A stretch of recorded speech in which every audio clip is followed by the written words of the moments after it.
Fala, meus amigos, Luiz Vitor aqui. Hoje a nossa resenha vai ser do livro Eterna Vigilância, que é a autobiografia oficial do Edward Snowden. Só para relembrar, o Snowden foi responsável pelo maior vazamento de informações confidenciais já realizados nos Estados Unidos. Essa é a capa do livro. E o que eu tenho a dizer é o seguinte, logo no prefácio, o Snowden faz um resumão de tudo que aconteceu na vida dele. Então ele fala um pouco sobre como ele começou na CIA, depois uma mudança para a NSA, né, que é um dos órgãos aí de comunicações mais secretos dos Estados Unidos, e também fala sobre as razões que fizeram ele vazar esses documentos para os jornalistas. O Snowden deixa claro que ele vazou os materiais principalmente por razões éticas, né? Ele nunca achou justo que os Estados Unidos guardassem indiscriminadamente comunicações de cidadãos por décadas a fio. Eterna Vigilância é um livro que nos leva a refletir sobre a mudança que aconteceu na internet. Uma rede que no início era uma rede extremamente pessoal, onde as pessoas criavam sites, criavam perfis, criavam textos que nos identificavam como pessoas, na verdade hoje em dia passou a ser um grande repositório aí comercial de negócios, de business, né? E isso levou os governos e as próprias empresas a enxergar a internet de uma forma muito diferente, né? Então hoje o bem mais valioso são os nossos dados. Na sua autobiografia, o Snowden comenta sobre como era a relação dele com os pais, como foi a infância, a relação com a irmã, como era a casa, como foi o primeiro contato dele com computadores, com a parte tecnológica, de eletrônica. A infância do Snowden dá muitas dicas do tipo de perfil que ele teria quando ficasse adulto, né? Então ele sempre foi um garoto muito curioso, gostava de xeretar, gostava de desmontar as coisas para entender como é que funciona, né? Então ele sempre teve esse perfil muito nerd. Quando eu estava lendo o livro, eu descobri que o Snowden teve sua primeira experiência com programação de computadores com 7 anos de idade. Isso para mim já nem foi mais uma surpresa, porque é um padrão que a gente vem enxergando em diversos gênios, por assim dizer, da tecnologia. Uma surpresa para mim foi em relação à família do Snowden. A família dele sempre foi ligada de uma forma ou de outra à comunidade de inteligência dos Estados Unidos. Então a mãe dele trabalhava fazendo aposentadoria para ex-espiões, pessoas que saíam da NSA, e o pai dele trabalhava na guarda costeira, mas os dois ambos com acessos aí a dados confidenciais do governo. Snowden conta também como foram as primeiras experiências dele na internet, principalmente aí nos anos 90, né? Então, com o surgimento da internet de escada, ele mostra como é que era a experiência dele, de ligar, pegar aquele modem e tudo mais, o telefone ficava mudo. E ele explica também que, na visão dele, essa época da internet dos anos 90 foi o melhor período, porque as pessoas utilizavam a internet principalmente como um meio de comunicação, sem a ganância, por assim dizer, das grandes empresas. O Snowden conta um pouco sobre os seus hobbies, aí, mais na época da adolescência dele, que ele gostava de fazer na internet. Então, basicamente, ele era um cara nerd, ele frequentava fóruns de hardware, discutia sobre tecnologia, aprendia técnicas de invasão, coisas de segurança da informação, jogava jogos de RPG, esse tipo de coisa. O Snowden conta também como foi o início das aventuras dele como hacker, então basicamente uma curiosidade aí de adolescência sobre invasão de sistemas, e ele deixa claro que o objetivo nunca foi roubar informações, nunca foi danificar sistemas, mas sim entender como é que a segurança funcionava, e inclusive ele chega a avisar, no caso lá de um órgão do governo, sobre uma falha de segurança. Na visão do Snowden, talvez o 11 de setembro tenha sido o maior divisor de águas aí, tanto para os Estados Unidos como para ele próprio. Então foi nessa época que ele se arrepende de ter se alinhado quase que automaticamente ao discurso americano de nós contra eles. E foi nessa época também que o Snowden criou dentro de si um sentimento patriótico, né, de que tinha que ajudar os Estados Unidos a conseguir eliminar do mapa, né, a conseguir achar e punir essas pessoas que tinham sido responsáveis pelo ataque terrorista. Então, logo depois do 11 de setembro, o Snowden vai para o exército americano. Eu confesso para vocês que eu tinha lido já sobre ele, mas eu não sabia que ele tinha ido para o exército. Ele vai, faz aqueles treinamentos pesadíssimos, que lá no exército ele pede uma licença médica, alguma coisa do tipo, se machuca, e ele acaba saindo do exército. E aí depois que ele sai do exército, ele obviamente vai para a CIA, né? Vai trabalhar com a parte mais tecnológica, por assim dizer, de comunicações do governo. E aí ele passa por diversos setores dentro da CIA, da NSA, dentro da comunidade de inteligência, sempre trabalhando com a parte aí de TI. Um dos pontos que eu não tinha entendido na época dos vazamentos e que o Snowden explica no livro é em relação ao fato de que se noticiou muito que ele era apenas um terceirizado, né?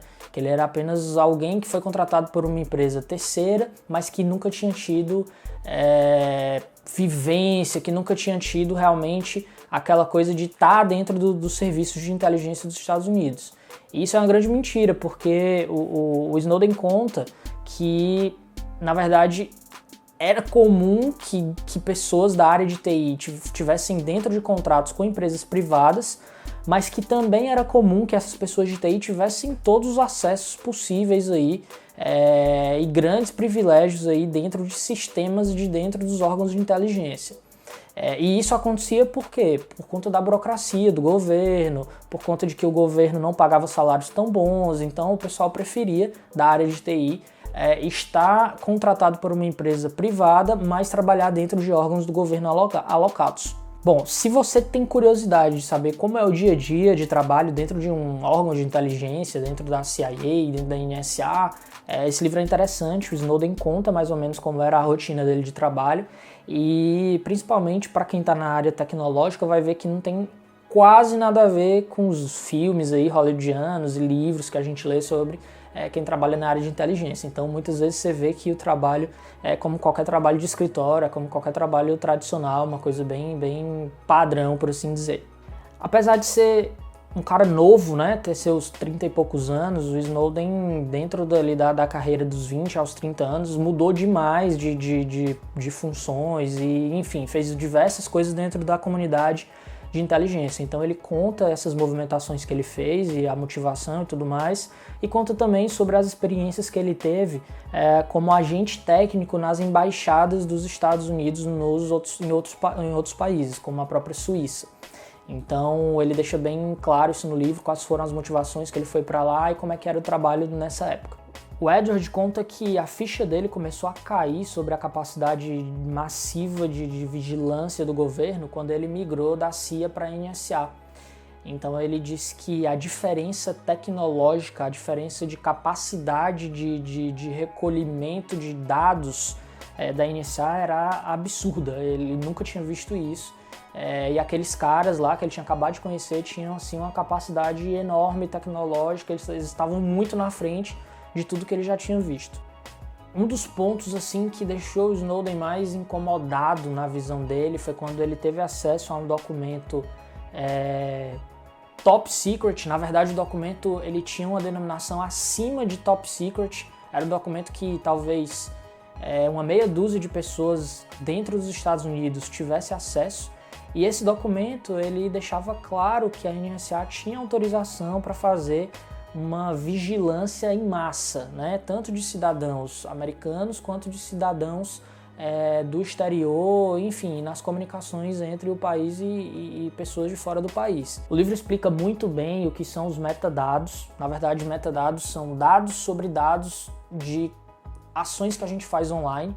Então, um governo, por exemplo, o governo dos Estados Unidos consegue saber que horas você dormiu, que horas você acordou, com quem você falou, para quem você ligou, quais buscas você fez na internet. Então, se consegue criar todo um histórico sobre você em cima dessa colheita de dados que é feita online. O Snowden faz diversas reflexões no livro sobre como a internet mudou e como hoje a gente é monitorado de todas as formas possíveis. Então, o aplicativo que a gente usa monitora nossos hábitos, a pulseira que a gente usa de saúde monitora as horas que a gente dormiu, que horas a gente acordou. Então, são dados também que a gente, sem querer, envia para essas empresas e eles acabam nos monitorando. As próprias câmeras inteligentes hoje, que procuram padrões, de uma certa forma, nos monitoram.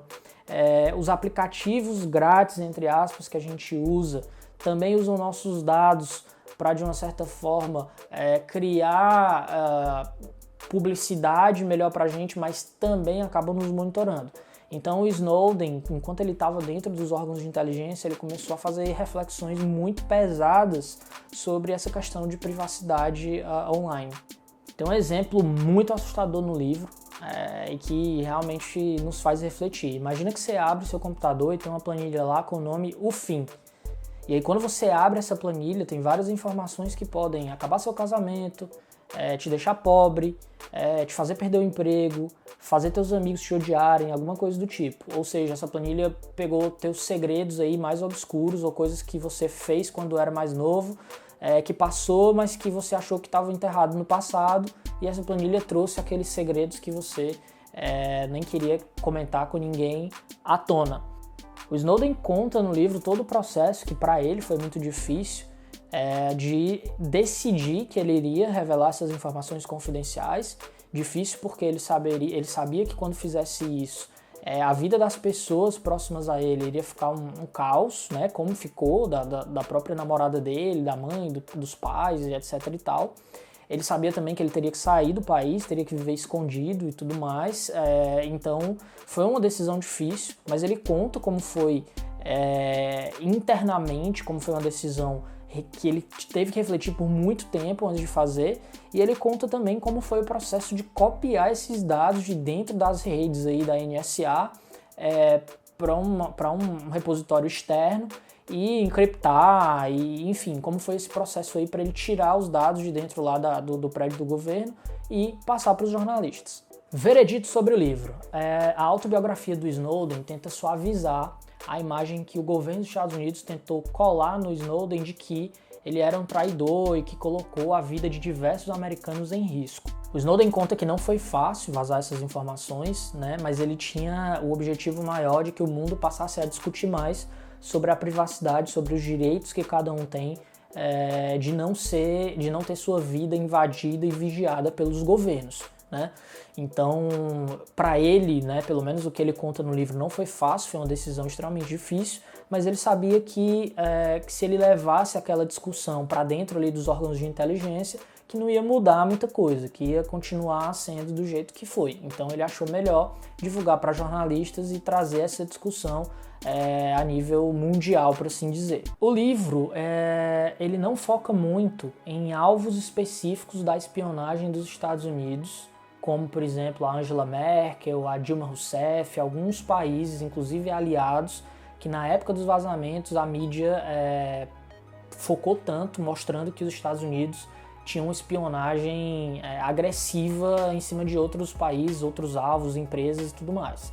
O Snowden não foca nisso no livro, e para mim ficou claro que ele tenta trazer uma visão mais macro, uma visão mais de cima sobre capacidades de vigilância de cidadãos, mas que ele não seguiu esse rumo que os jornais seguiram, de mostrar o que a NSA estava fazendo para prejudicar, por exemplo, para grampear políticos, presidentes e pessoas VIPs, assim, por assim dizer, de outros países. Então você vai perceber que o livro ele não faz menção às espionagens que foram feitas a outros países, né? Então o próprio Brasil, eu esperava que tivesse alguma coisa falando sobre a espionagem que era feita, por exemplo, na presidente Dilma Rousseff, na Petrobras, em algumas coisas aí do tipo.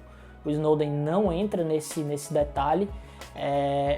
Na minha visão, eu acho que ele tenta, com esse livro, fazer com que a opinião pública dos Estados Unidos melhore para o lado dele, talvez aí tentando, em algum momento, pedir um perdão aí para voltar para os Estados Unidos, já que ele está exilado.